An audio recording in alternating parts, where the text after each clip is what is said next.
ये है talks news network और आप देख रहे हैं पॉलिटॉक्स, राजनीति का कच्चा चिट्ठा।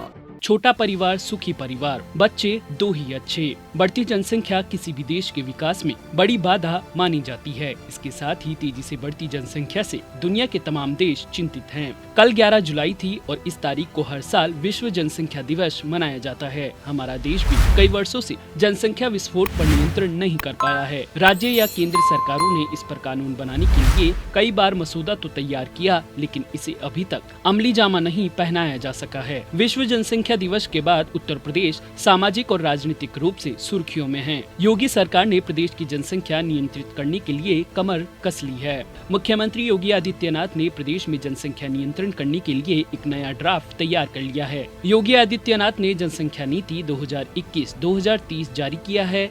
यह नई जनसंख्या नीति अगले 10 सालों के लिए मान्य होगी। इस मौके पर सीएम योगी ने कहा कि समग्र विकास के लिए जनसंख्या नियंत्रण जरूरी है। जनसंख्या नियंत्रण के लिए कोशिश करनी चाहिए। बड़े पैमाने पर जागरूकता लाने की जरूरत है। जनसंख्या नीति में समाज के हर तबके का ख्याल रखा जाएगा। योगी ने कहा कि बढ़ती जनसंख्या विकास में बाधक है। बीते कई दशकों से बढ़ती आबादी पर चर्चा जारी है। यूपी में प्रजनन की दर घटाने की जरूरत है। मां के बेहतर स्वास्थ्य के लिए 2 बच्चों के बीच अंतर रखना होगा। हर तबके को इससे जुड़ना होगा। 2021 से 2030 के लिए प्रस्तावित इस जनसंख्या नीति के माध्यम से परिवार नियोजन कार्यक्रम के अंतर्गत जारी गर्भ निरोधक उपायों की सुलभता को बढ़ाया जाना और सुरक्षित गर्भपात की समुचित व्यवस्था देने की कोशिश होगी। वहीं उन्नत स्वास्थ्य सुविधाओं के माध्यम से नवजात मृत्यु दर, मातृ मृत्यु दर को कम करने, नपुंसकता, बांझपन की समस्या के समाधान उपलब्ध कराते हुए जनसंख्या में स्थिरता लाने के प्रयास भी किए जाएंगे। इसके साथ ही इस नीति का उद्देश्य 11 से 19 वर्ष के किशोरों के पोषण और शिक्षा और स्वास्थ्य के बेहतर प्रबंधन के अलावा बुजुर्गों की देखभाल के लिए व्यापक व्यवस्था करना भी है। वहीं मुख्यमंत्री योगी के इस फैसले के बाद प्रदेश में राजनीति भी गरमाई हुई है। बता दें 2022 में विधानसभा चुनाव होने हैं। ऐसे में मुख्यमंत्री योगी आदित्यनाथ के सियासी मास्टर स्ट्रोक से विपक्षी पार्टियों की सियासी गर्मी बढ़ गई है। सीएम आदित्यनाथ ने साफ तौर पर कह दिया है कि उनकी सरकार यूपी में जल्द ही जनसंख्या नीति लागू करने वाली है। वहीं उत्तर प्रदेश की योगी सरकार के इस फैसले को लेकर सोशल मीडिया पर बहस का दौर जारी है। सोशल मीडिया के प्लेटफॉर्म पर यूपी में जनसंख्या नीति लागू किए जाने को लेकर तमाम प्रकार की मिलीजुली प्रतिक्रियाएं सामने आ रही हैं।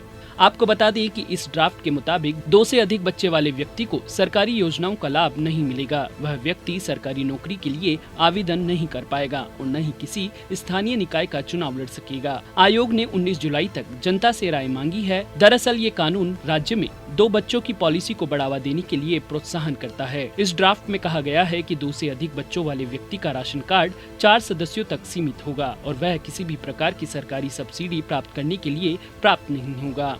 कानून लागू होने के साल भर के भीतर सभी सरकारी कर्मचारियों और स्थानीय निकाय चुनाव में चुने गए जनप्रतिनिधियों को एक शपथ पत्र देना होगा कि वो नियम का उल्लंघन नहीं करेंगे। शपथ पत्र देने के बाद अगर वह तीसरा बच्चा पैदा करते हैं तो ड्राफ्ट में सरकारी कर्मचारियों का प्रमोशन रोकने और बर्खास्त करने तक की सिफारिश की गई है। हालांकि तीसरे बच्चे को गोद लेने पर रोक नहीं है।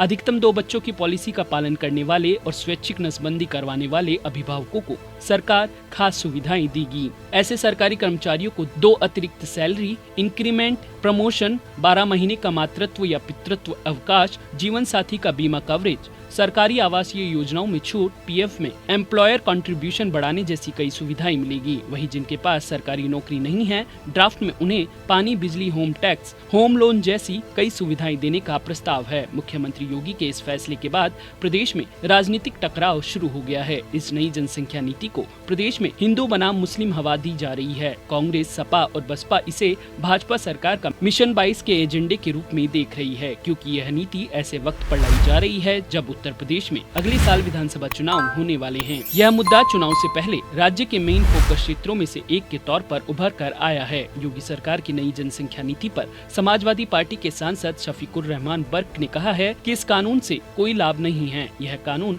कुदरत से टकराने वाला होगा। वहीं ओम प्रकाश राजभर ने कहा कि यूपी सरकार जनसंख्या नीति के तहत वही काम करना चाहती है जो काम इंदिरा गांधी ने किया था। जनसंख्या कानून लागू करने से पहले लोगों को शिक्षित करना चाहिए। राजभर ने कहा कि सरकार अभी बच्चा पैदा करने पर 6,000 रूपए दे रही है और नसबंदी कराने पर 2,000 रूपए दे रही है। आदमी कम पैसे की ओर जाएगा या ज्यादा पैसे की ओर। वहीं दूसरी ओर केंद्रीय मंत्री और भाजपा के वरिष्ठ नेता मुख्तार अब्बास नकवी ने कहा कि जनसंख्या नियंत्रण देश और वक्त की जरूरत है। अगर उत्तर प्रदेश इस दिशा में जागरूकता के लिए काम कर रहा है तो इसका स्वागत होना चाहिए। एक बार कांग्रेस पार्टी ने भद्दे ढंग से प्रयास किए थे जो फेल हुए, लेकिन बेहतर तरीके से लोगों को जागरूक करना चाहिए।